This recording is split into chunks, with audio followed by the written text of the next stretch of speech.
was correct.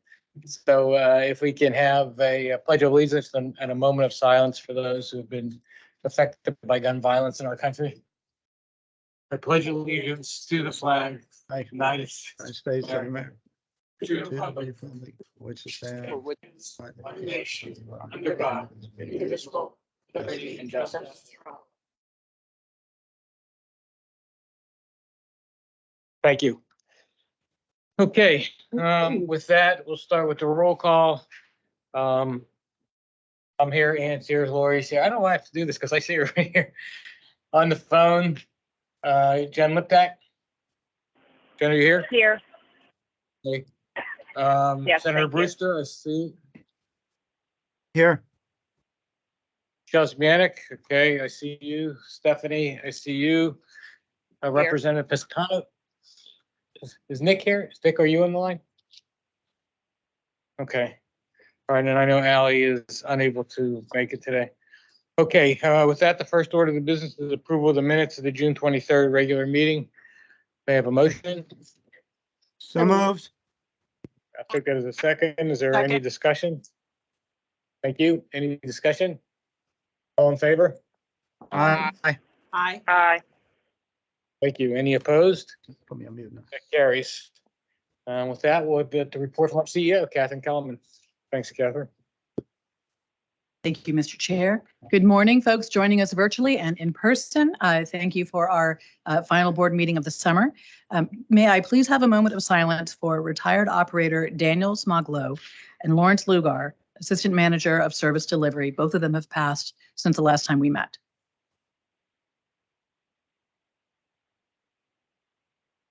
Thank you. Well, I know we've all had personally busy summers, and it's been a very busy summer here at PRT as well. In just the past few months, we hosted an international transit conference right here in Pittsburgh. Taylor Swift came 2 days and delivered our highest ridership days since the pandemic, weekend ridership days. And we've managed to provide service around a whole bunch of really great activities that impact our streets.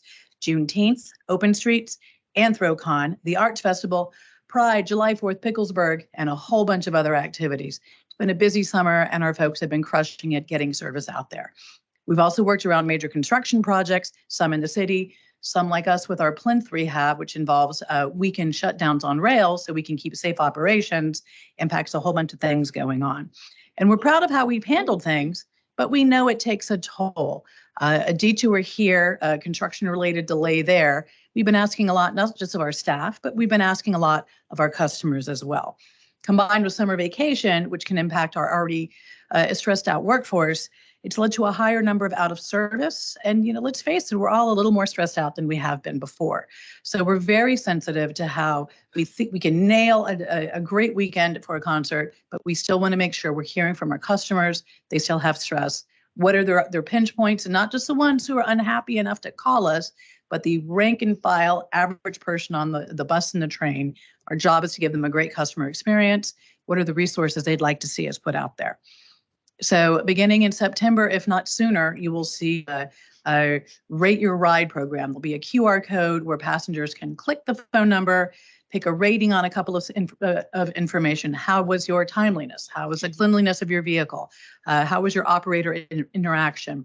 And send it on in to us. If they give us route information, it's easier for us to tie things back, but there's nothing that ties it to their bus or to their operator. So they're just rating the quality of service. Also give our folks an opportunity to interact immediately at the point of service and start building more information in addition to our customer service databases.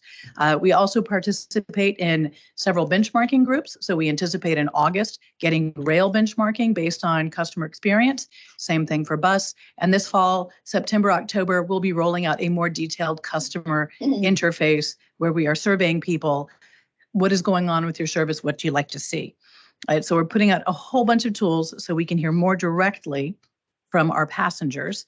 But of course, it doesn't take a data analyst to tell us what it takes to be successful in our industry.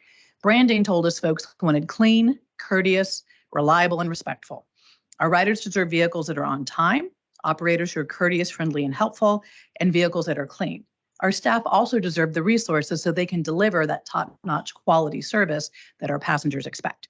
Everything else builds on this foundation. Mobile apps, GPS trackers, Audio announcements and signage are great and wonderful, but again, the bedrock is clean, courteous, reliable, and respectful. It's plain and simple, so of course it won't be easy. To help, we've established a new team within our operations division, which is responsible for improving the rider experience, focused on what the operational impacts are. They're 2 people strong, but they're supported by more than 300 people across the agency. We're taking a fresh look at run times, traffic conditions, and other factors that impact on-time performance, to include a dive right now in on-time performance of which are routes impacted by construction, and what are we seeing? How can we plan better for that for the next time it warms up when we have construction? We're also investigating why vehicles might not meet the cleanliness standards that some of our passengers have. Is it perception? Is it reality? Do folks think it's dirty because it's a bus, or are there other things that we can be focusing on? Now, it's going to take time because it's a lot of information to go through and a lot of folks to support. At an agency of 2,600 employees, things might not move as fast as one person on the street wants, but we are still moving in those directions. We'll be coming back regularly to share this information with the board and the public on what they're telling us their ride is like, and also what steps we're taking based on the feedback we're getting to deliver a better experience for our customers and better resources for our staff. This will also include working with the leadership of all of our unions, Local 85, IBW, and IUPA, to make sure that we have as much information as possible and the broadest support to make sure our staff have the resources they need to give our ridership the response that they want. Finally, I'd like to acknowledge the 33rd anniversary of the Americans with Disabilities Act. Wow, it's been 33 years. Can you guys believe that? 33 years and a generation and a half now who have grown up with ramps and wider doorways and restrooms that everybody can get into. It's been completely transformative. We still have a long way to go. We at PRT design and upgrade all our systems and benefits for working for everyone with all abilities, from our recently opened Negley Station to the upcoming PRTX University. Access for one is access for all, and we're proud to focus on this. And so happy birthday, ADA. Mr. Chair, unless there's any other questions, this concludes my remarks. Any questions? How about from the virtual world? Okay, thank you, Catherine. Thank you.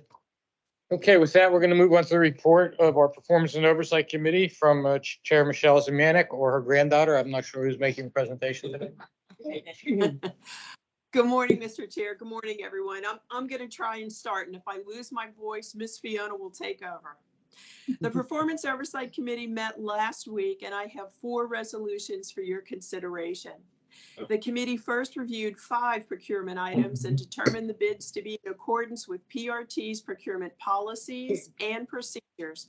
The price is fair and reasonable, the bidders to be responsible, and the bids responsive. The Performance Oversight Committee recommends the award of bids listed in the resolution for the total amount of $1,330,094.75. My fellow members, I respectfully request the board approve this resolution. May I have a motion? So moved. Is there a second? Second. Any discussion? All in favor? Aye. Aye. Any opposed? The motion carries. The second resolution is to authorize PRT to extend the agreement for Bus Rapid Transit Phase 3 engineering services. In July 2018, PRT's board authorized the award of agreement to AECOM Technical Services Incorporated to provide the services for an initial not to exceed amount of $18 million. Following prior extensions, the agreement is currently set to expire on September 28, 2023, and has current authorized not to exceed amount of $32 million to be allocated on an as-needed basis. As it is critical for BRT project design and construction phases to be completed, the Performance Oversight Committee recommends extending the term of the agreement with AECOM through December 31st, 2027, with no increase in the currently authorized not to exceed amount. My fellow members, I respectfully request the board approve this resolution. May I have a motion? So moved. Is there a second? Second. Any discussion? All in favor? Aye. Aye. Okay, any opposed? That motion carries. The next resolution authorizes PRT to extend agreements for an investigative services. In June 2020, PRT's board authorized the award of agreements to a pool of firms to provide external investigative services that can be utilized on an as-needed basis. CSI Corporate Security and Investigations Incorporated, Specialty Private Investigators Incorporated, Command Investigators LLC, and Giddings Private Investigation and Security Incorporated are currently providing the investigative services to PRT. The Performance Oversight Committee recommends extending the term of the agreements with the aforementioned firms for one additional year to September 30th, 2024, with no increase to the total not to exceed amount. My fellow members, I respectfully request the board approve this resolution. May I have a resolution, we have a motion? So moved. Take that as a second. Any discussion? All in favor? Aye. Aye. Any opposed? All right, that motion carries.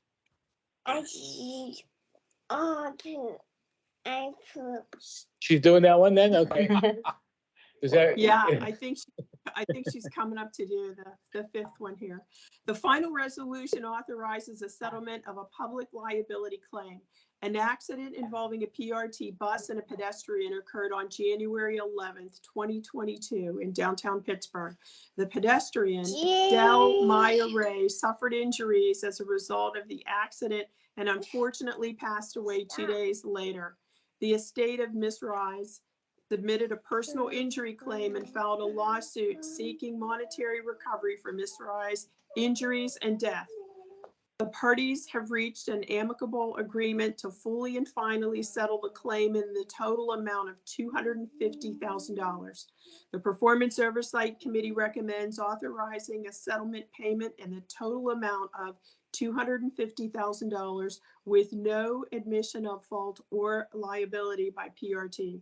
My fellow members, I respectfully request the board approve this resolution. May I have a motion? So moved. In a sec. Okay, second. Any discussion? All in favor? Aye. Aye. Aye. Any opposed? That motion carries. That concludes my report, Mr. Chair. Thank you, everyone. Thank you, Michelle. With that, we'll move on to the report of the Planning and Stakeholder Relations Committee from Mr. Chair John Tague. Good morning. Good morning, Mr. Chairman, fellow board members and stakeholders. Thank you, Catherine, for acknowledging the 33rd anniversary of the passage of the Americans with Disabilities Act.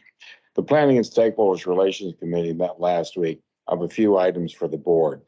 First, Program Manager of Place-Based Planning, Moira Egler, presented the Wilkinsburg and Brushton Station conceptual design and visioning. As part of the building on the East Busway project, the following multiple rounds of public engagement.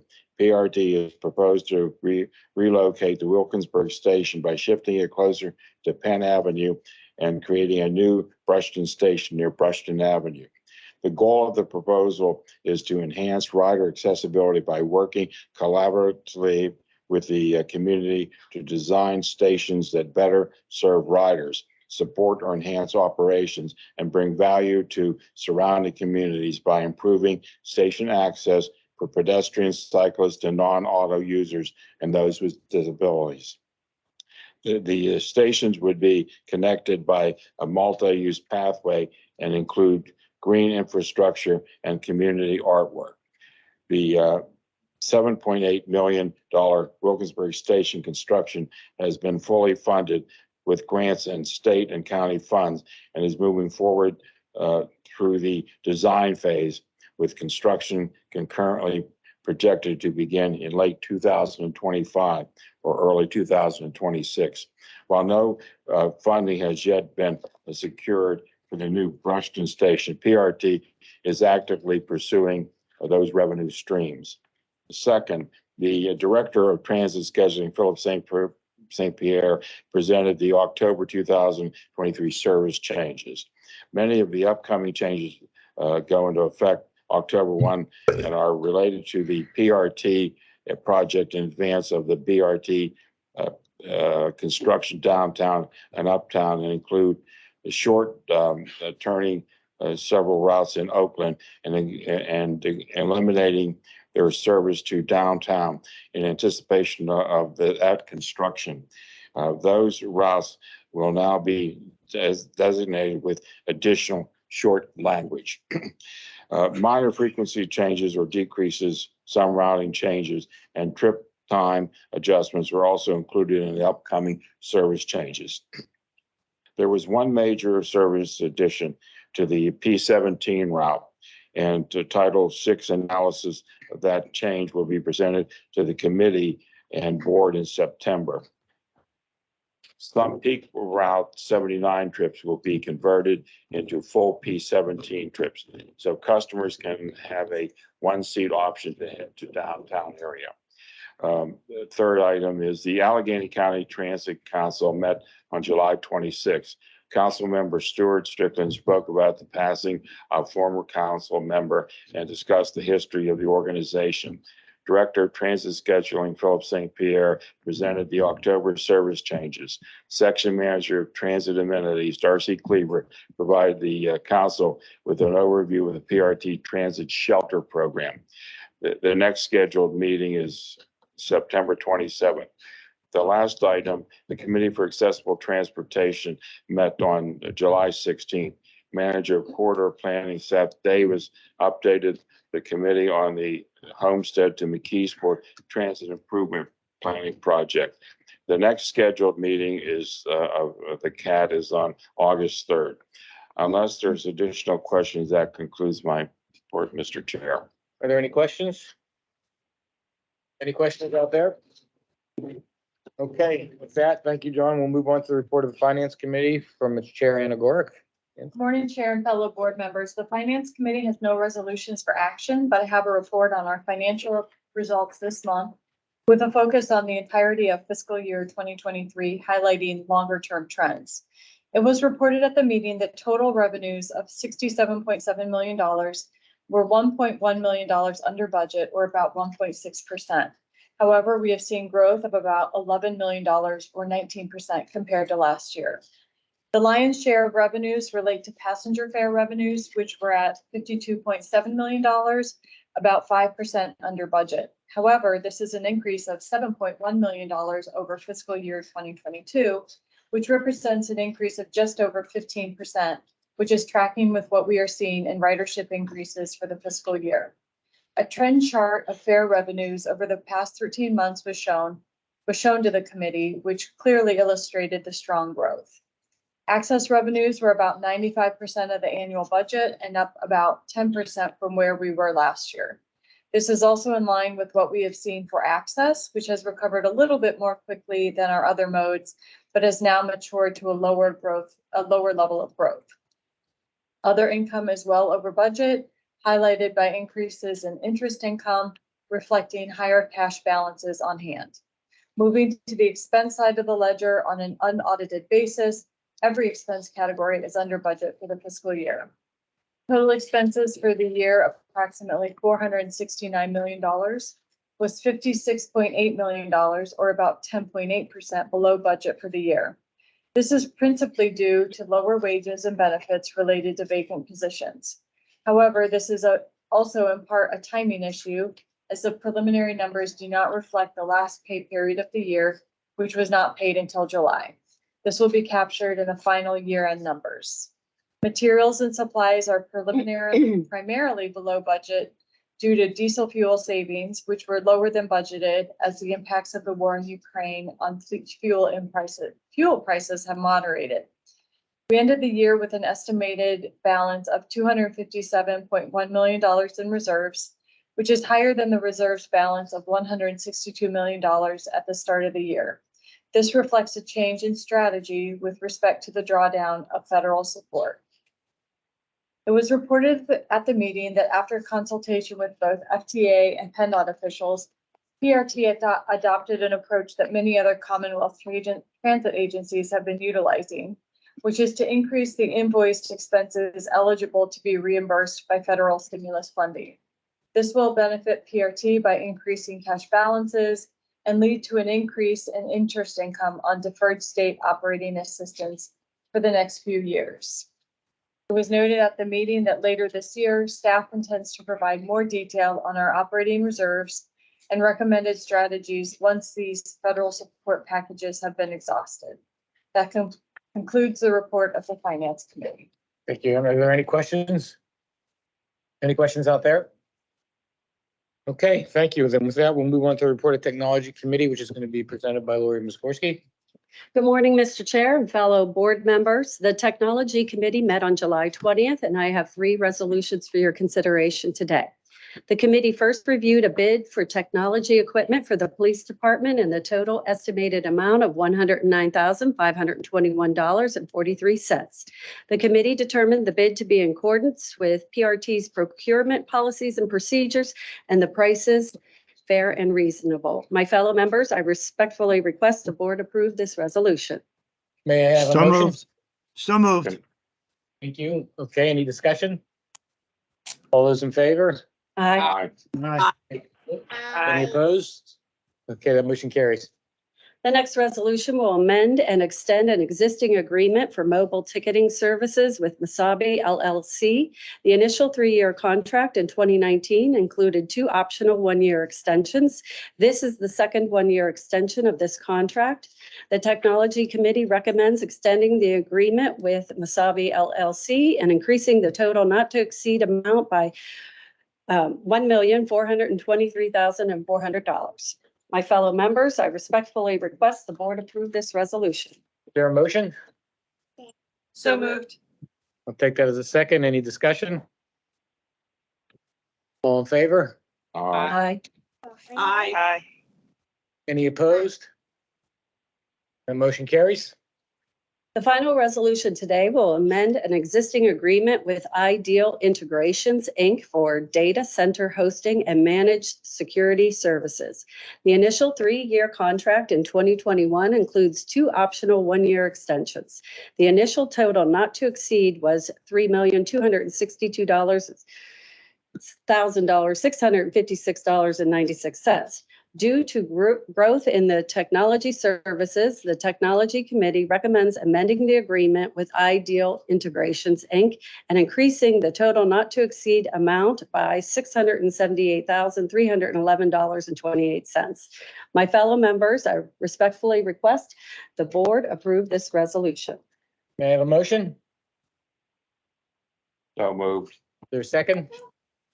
Second. Any discussion? Any discussion? All in favor? Aye. Aye. Aye. Any opposed? Okay, that motion carries. And unless there are any questions, that concludes my report. Thank you. Thank you, Lori.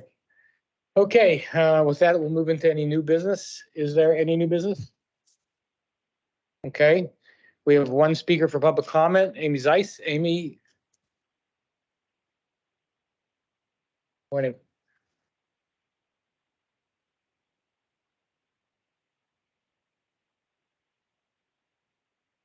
Good morning. Thank you for your time today. My name's Amy. I'm a Beachview resident who does not own a car. I work from home, but I otherwise rely on Pittsburgh Regional Transit to get me around. I've lived a car-free life my entire adult life, over 15 years in 5 major cities. I hope you consider my remarks as someone who's passionate transit enthusiast and wants Pittsburgh to live up to its potential of being a great city to live in. Saturday, June 17th, I was going to meet a friend for dinner. After 2 years in Pittsburgh, I've learned to carefully plan my trips. Before I headed out, I checked the PRT website for known detours. I checked True Time, I checked the PDF schedule, and I checked Twitter for announcements of out-of-service trips. I've learned the difficult way that when riding PRT, you need to check 3 or 4 different services. I was preparing to leave my house at 4 p.m., headed outbound from Fallowfield Station. I saw on Twitter that the outbound trip, which leaves North Allegheny at 4 p.m., was out of service. I tracked when that trip would reach my station, something that requires me to cross-reference the PDF schedule because I've noticed that True Time doesn't always accurately reflect out-of-service trips. So I waited at home an extra 20 minutes to catch the next train scheduled at 4:41 p.m. At the station, there's already 1 person at the platform. I see this often because of reasons I already mentioned. I stood at the platform until 5:30 p.m., almost an hour. Not a single outbound train came. By the time I gave up and walked home, at least 7 people were on the platform with me. I even contacted support the next day because they were closed at that time and spoke to a supervisor, all of whom repeatedly told me their data does not show those trains as out of service, despite what I personally and all those other people experienced. This was the weekend of Swiftsburg, and I was not a rider going to the stadium. The fact is, I couldn't afford a $1,000 ticket. I was just trying to go about my regular business.